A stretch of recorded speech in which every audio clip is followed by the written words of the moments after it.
नू घटना को लेकर के सीएम मनोहर लाल खट्टर अपनी प्रेस कॉन्फ्रेंस में क्या कह रहे हैं, सुनते हैं। इस पोर्टल के बारे में आपको अगर तो बताना चाहेंगे अपने ही शब्दों में तो वो ठीक है, तो मैं मित्रों, वैसे तो प्रेजेंटेशन में काफ़ी कुछ होगा ही, लेकिन थोड़ा जैसे भूमिका में कुलर जी ने बताया है कि अभी तक ये क्षतिपूर्ति केवल किसानों के लिए बनाया गया था कि उनका जो किसी भी नेचुरल कैलेमिटी के कारण से जो नुकसान होता है फसल का नुकसान उसमें रजिस्टर करते थे।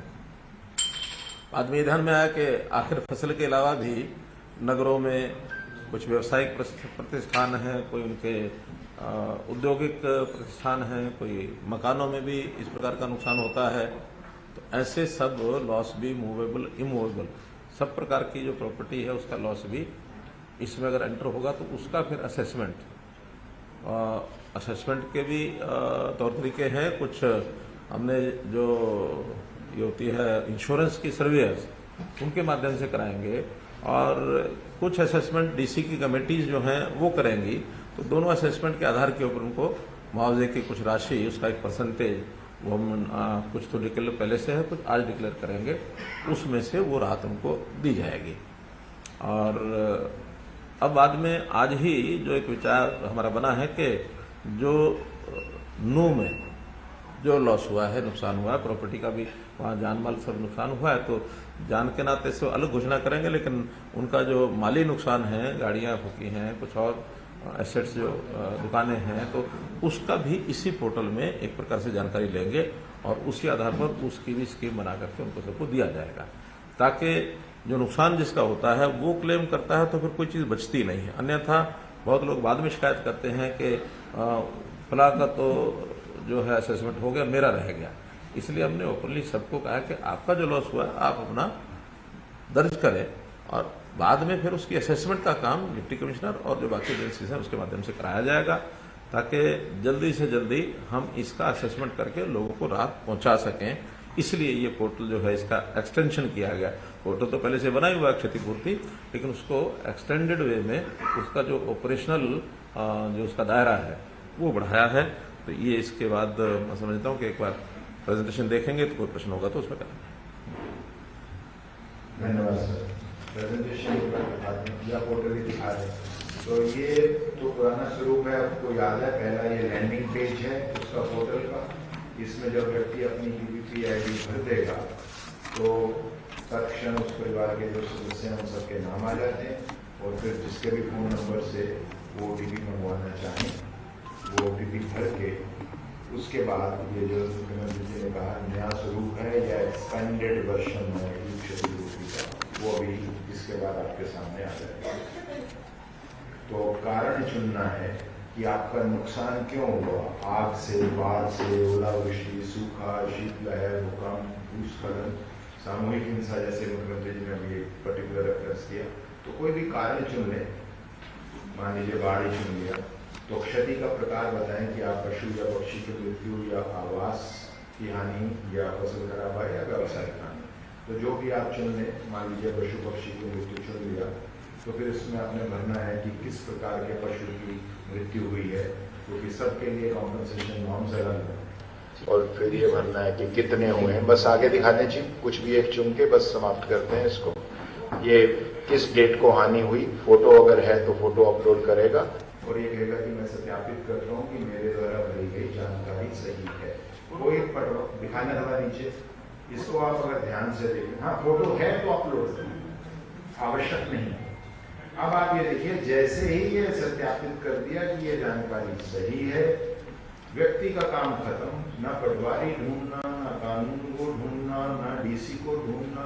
जैसे सीएम साहब ने कहा जो असेसमेंट कमेटियां बनी, एनिमल हस्बेंड्री कौन, वो सब कंप्यूटर अपने आप पोर्टल पे जाएगा, सबके पासवर्ड है, वो क्लेम को उनको मैसेज आएगा, एक क्लेम आ गया, तो उसको देख के वेरीफाई करना, भरना। और फिर जैसे सर ने कहा जो कुछ नए आंकड़े भी, जैसे अभी व्यावसायिक हानि का आपको भी नहीं मालूम है, तो वो भी मुख्यमंत्री जी नए सिरे से वो हरियाणा सरकार के राज्य के पैसे से जो स्टेट डिजास्टर रिलीफ फंड के नॉर्म्स हैं वो सिर्फ रूरल एरियाज के लिए और एक कैप है, लेकिन उसको बढ़ा के अर्बन एरियाज को भी जल्द से करेंगे, वो मुख्यमंत्री जी बताएंगे।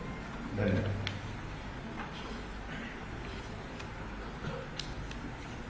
ठीक है जी, ये प्रेजेंटेशन को क्लोज कर देते हैं। और मित्रों, जैसा ये क्षतिपूर्ति का विषय है, पहला जैसे मैंने बताया किसानों वाले से हम शुरू करते हैं। तो जो हमने पोर्टल जिस दिन शुरू किया था उस दिन, क्योंकि उस दिन से वो भरने लग गए थे, तो 1 महीने का समय उस समय दिया गया था। तो वो 18 अगस्त तक अपनी जो भी क्लेम है किसान की जो फसल खराब हुई बाढ़ के कारण से, वो उसमें भर पाएंगे और उसके बाद फिर उसका असेसमेंट करके उनको पैसा दिया जाएगा। जो बाकी सब है, वैसे तो 3 दिन से 4 दिन से इसकी जानकारी हमने लोगों को दे दी थी, तो बहुत से क्लेम इसमें बिना लॉन्च किए भी भरे जा चुके हैं, लेकिन आज इसको विधिवत लॉन्च कर रहे हैं और इसमें कोई समय नहीं रखना है। कोई तो जो वो वाला है सर, फसल वाला, वो तो आपने 18 अगस्त के लिए बोला। हाँ, तो वही समय रहने देते हैं। हाँ ठीक है। तो 18 में भी आज अभी समय पर्याप्त है और मैं समझता हूं कि जो इस समय तक घटनाक्रम है उसके लॉस की जानकारी सबको अपनी है ही, और वो इसमें 18 अगस्त ही इसके लिए रखते हैं, ताकि आज 2 तारीख है तो 16 दिन का समय और मिल जाएगा। फिर इसके बाद उनका सबका आकलन करके उनको दे दिया जाएगा। इसके बाद जो हमने इसकी हर्जाने की राशि तय की है, उसकी एक परसेंटेज जो हमने आपके माध्यम से लोगों को जो बतानी है, उसमें 2 प्रकार का है। तो मूवेबल प्रॉपर्टी है, इमूवेबल प्रॉपर्टी है। मूवेबल प्रॉपर्टी यानी मकान यानी बिल्डिंग को छोड़ करके बाकी लगभग सारी इमूवेबल रहती है, मूवेबल रहती है। मकान है वो इमूवेबल है। तो मूवेबल प्रॉपर्टी का जहां तक विषय है, उसमें यदि 5 लाख रुपए तक किसी का लॉस है, असेस्ड लॉस, उसका 80% अर्थात 4 लाख रुपया तक उनको दिया जाएगा। जितना लॉस होगा उसका 80%। 5 से 10 लाख तक 70%, 10 लाख से 20 लाख तक 60%, 20 लाख से 50 लाख तक 40% जो एडिशनल है उसका ये जाता जाएगा, और 50 लाख से 1 करोड़ रुपए तक 30%, 1 करोड़ से 1.5 करोड़ रुपए तक 20%, और ये सब मान लो 1.5 करोड़ तक भी हो जाता है, इससे ऊपर भी होता है। तो एक अपर कैप लगाइए कि टोटल 50 लाख तक, और ये कंपनसेशन जो है इस लॉस का मिलेगा। इससे ऊपर मैं मान के चलता हूं जो इससे बड़े जो भी लोग होते हैं, सामान्यतया सब लोग अपना इंश्योरेंस कराते हैं। ये तो उस इवेंचुअलिटी में है जिसने इंश्योरेंस ही नहीं कराया है, ताकि ऐसे समय पर उनको भी एक मरहम जो है वो लग सके। तो यानी 1 रुपए से लेकर 50 लाख तक का लॉस इस परसेंटेज के हिसाब से लगभग 1.5 करोड़ तक के नुकसान के लोगों को ये लाभ उसी हिसाब से इंक्रीज होता जाएगा। 1.5 करोड़ से ऊपर का है तो 50 लाख की फिक्स राशि है। ये तो है मूवेबल प्रॉपर्टीज। इसके अंदर कोई मानो व्हीकल है, उसका स्टॉक है, उसकी मशीनरी है, प्लांट है, तो ये सारे इस प्रकार के विषय हैं इसमें कवर होंगे। और जो बिल्डिंग्स हैं अर्थात जो इमूवेबल प्रॉपर्टी है, उसमें पहले से हमारी योजना चल रही है, और उसी के अंतर्गत अगर 1 लाख तक का है तो वो कंप्लीट 100% देंगे, 1 से 2 लाख 75%, 2 से 3 लाख 60%, 3 से 5 लाख 50%, 5 से 7 लाख 40%, और 7 से 25 लाख तक 30%, और इसको भी कैप किया है 25 लाख पर कि मैक्सिमम किसी बिल्डिंग का अगर कोई लॉस होता है, मानो उसमें क्रैक आया है, उसमें कोई फर्श टूट गया, उसमें दीवार गिर गई, उसमें टोटल भी गिर गई, तो भी मैक्सिमम 25 लाख रुपए तक का उसका लॉस ये हमने इसमें कवर किया है।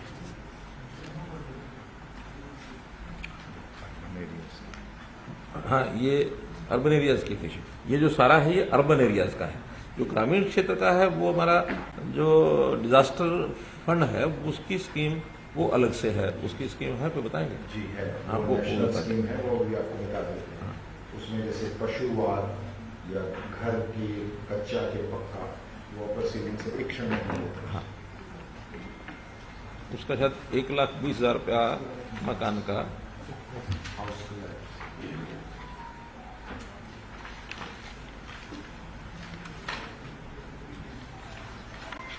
लेकिन उसमें भी जो है मुझे लगता है थोड़ा राशि कम है, और हम उसको रिवाइज करेंगे, रिवाइज करके आपको बताएंगे। ग्रामीण क्षेत्र वाला जो है उसकी राशि आपको ये बताएंगे जो पहले से तय है। जी लेकिन वो मैंने एक बार देखा है, उसमें कुछ मुझे जी कम आपने लगे। कहा था कि आप बताना चाहते हैं। हाँ। जो घर का है फुल्ली डैमेज हाउस 1,20,000 पर हाउस, और अगर पार्शियली डैमेज हाउस है जहाँ पे कम से कम 15% नुकसान हुआ है तो 10,000 रुपये प्रति घर पक्के के लिए, और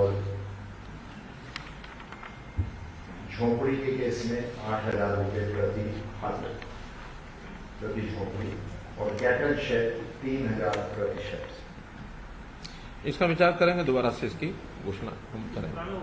हाँ, ये कई साल पुराना है इस पर। 18 का शायद, कब का है? ये बाढ़ आने से पहले जो हमारा इस साल का रिवीजन भारत सरकार ने किया था वो। लेकिन एक बात यह है कि जो भारत सरकार के कंपनसेशन नॉर्म्स होते हैं, अगर आप फसलों में देखेंगे तो उससे कहीं ज्यादा हम देते हैं अपने पैसे से। तो मुख्यमंत्री जी कह रहे हैं कि इससे भी ऊपर स्टेट बजट से ये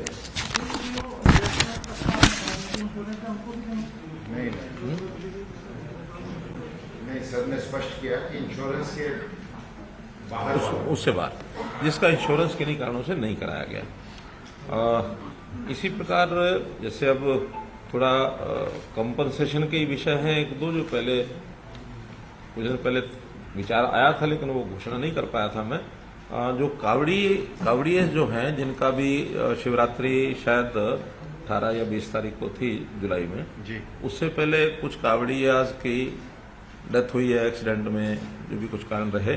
पिछले बार भी हमने दिया था उसी पैटर्न पर जैसे पिछले साल किया था, उसी हिसाब से 2 लाख रुपया प्रति कावड़ी जो इसकी डेथ हुई, जो हरियाणा का रहने वाला है, ऐसे व्यक्तियों को 2 लाख 24 लोगों की अभी तक हमारे पास जानकारी है, 2 लाख रुपया प्रति व्यक्ति प्रति कावड़िया, वो उसको कंपनसेशन हमने पिछले साल का जो तय किया हुआ है उसी को आगे बढ़ा रहे हैं। इसी प्रकार से एक कंसेशन और मैं आज घोषणा कर रहा हूं, वो है हमारा जो HSVP हरियाणा शहरी विकास प्राधिकरण, इसे पिछले दिनों में बिजली के बिलों का एक विषय आया था, बिजली का पानी का तो 5% प्रति वर्ष के हिसाब से उन्हें पिछले 5 साल का 25% बढ़ा के बिल दे दिए थे। विचार करने के बाद हमें आया कि ये गलती वास्तव में डिपार्टमेंट की है। उस समय 5% बढ़ाने का एक सर्कुलर निकाला, लेकिन उसकी डिमांड नोट कभी भेजा नहीं गया। हमने सारे रिकॉर्ड देख लिए हैं, वो फाइल में केवल बढ़ा करके छोड़ दिया, और अब आकर 5 साल का इकट्ठा डिमांड नोट भेजा। बहुत लोगों ने कहा कि आखिर एक साथ ऐसे 25% का रेट बढ़ाना उचित नहीं है, तो बहुत सुझाव आए अलग अलग, लेकिन अंतोगत तो हमने फैसला किया कि ये 5% की बढ़ोतरी जो 2018 में की थी, 18 से 23 तक, अब तक सारी फ्री कर देंगे हम। केवल अब से वो 5% आगे लागू होगी, पिछला 25% जो है उस बिल का वो सारा जो है वेव कर दिया है। लगभग 42 करोड़ रुपए का इसमें HSV के ऊपर एक अलग से प्रावधान किया गया है उसमें। ये सब तो जो हमने कंपनसेशन के नाते से जो घोषणा की है वो है। अब विषय सीधा सीधा आगे या फिर जरूर चाहेंगे वो है नूह का ये जो दुर्भाग्यपूर्ण घटना हुई है। इस घटना के संबंध में सब जानकारियां दे दी गई हैं। आज हमारे DGP साहब ने भी प्रेस कॉन्फ्रेंस की है गुड़गांव में, सब समाचार आपको आए हैं। उसमें मैं इतना ही कहूंगा कि इसके बाद शांति बनी रहे और किसी प्रकार की जो चीज है वो अनदेखी न जाए, तो हमने उसके सारे जो इंतजाम किए हैं अभी तक, जैसा मैंने बताया कि 20 कंपनीज पैरामिलिट्री की हमने बुलाई हैं, जिसमें से 14 कंपनीज नूह जिले में, 3 कंपनीज पलवल में, 2 गुरुग्राम में और 1 फरीदाबाद में। 4 कंपनीज की डिमांड आज हमने और की है बाहर के स्थानों के लिए, ताकि एक सावधानी के लिए क्योंकि कोई घटनाएं छोट किसी न किसी स्थान पर जो होती रही हैं, तो वहाँ सबको ध्यान रखा जाए, कोई ऐसी अनलॉफुल एक्टिविटी कोई ना कर सके और ये आगे कोई इस वातावरण में शांति बनी रहे। आज दिन भर में भी कई जगह की गैदरिंग, कई तरह के ज्ञापन ये सब दिए गए हैं, लेकिन सभी जगह पर शांतिपूर्वक सारा विषय लगभग सबके ज्ञापन जो है वो हो चुके हैं। किसी ने DC ऑफिस जाके दिया होगा, कहीं किसी ने गैदरिंग की होगी, ये सारे विषय जो है समाप्त हो गए हैं।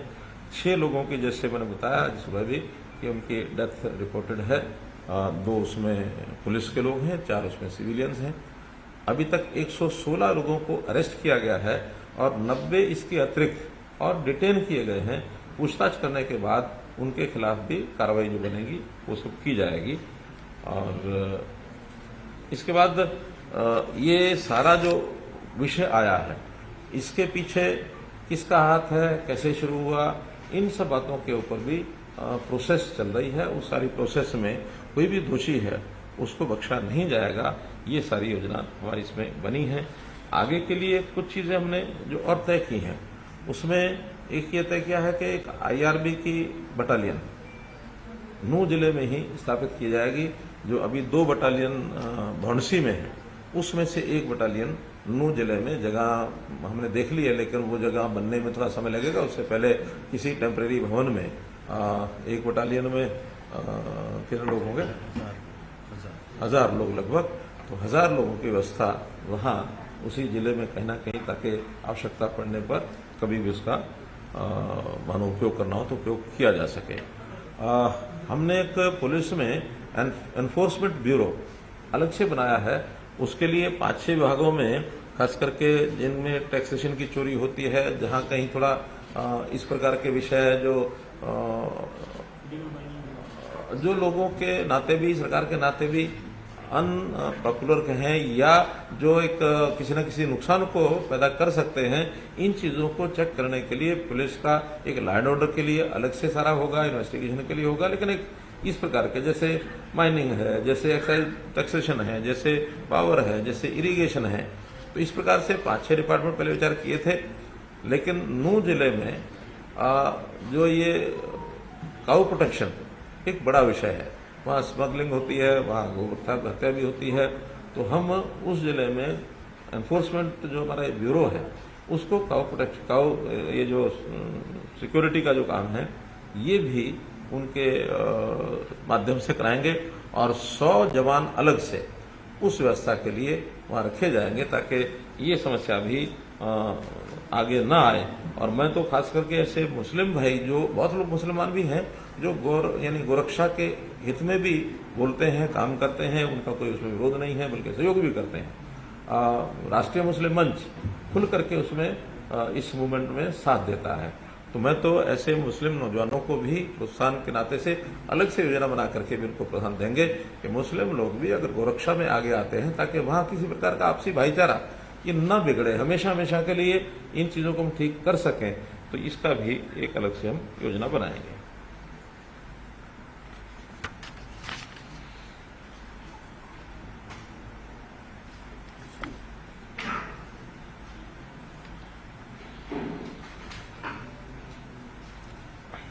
मोटे रूप से आज के इस संदर्भ में विषय इतने ही मुझे आपके सामने रखने थे। कोई बात आपको लगती है तो जरूर इसमें पूछें।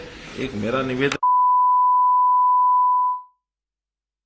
CM Manohar Lal Khattar press conference कर रहे थे। उन्होंने अलग अलग मुद्दों को रखा है और इसी में साथ ही उन्होंने ये भी बताया है, नूह में जो हिंसा हुई है उसका जिक्र भी किया, और साथ ही ये भी कहा है कि IRB की बटालियन भी होगी जिसमें जवान तैनात होंगे, और नूह में 100 जवान अलग से तैनात किए जाएंगे। और इसके अलावा पोर्टल का भी उन्होंने जिक्र किया, क्षतिपूर्ति पोर्टल का।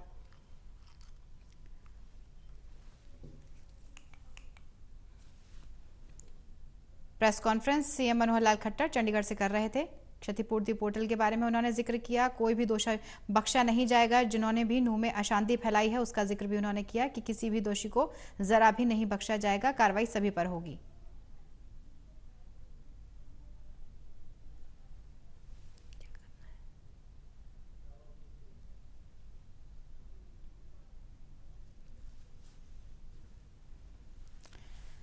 तो चंडीगढ़ से CM Manohar Lal Khattar press conference कर रहे थे, और नूह मेवात में जिस प्रकार से हिंसा हुई है, इसी को लेकर हालांकि उनका पहले भी स्टेटमेंट सामने आ चुका कि कोई भी दोषी बख्शा नहीं जाएगा।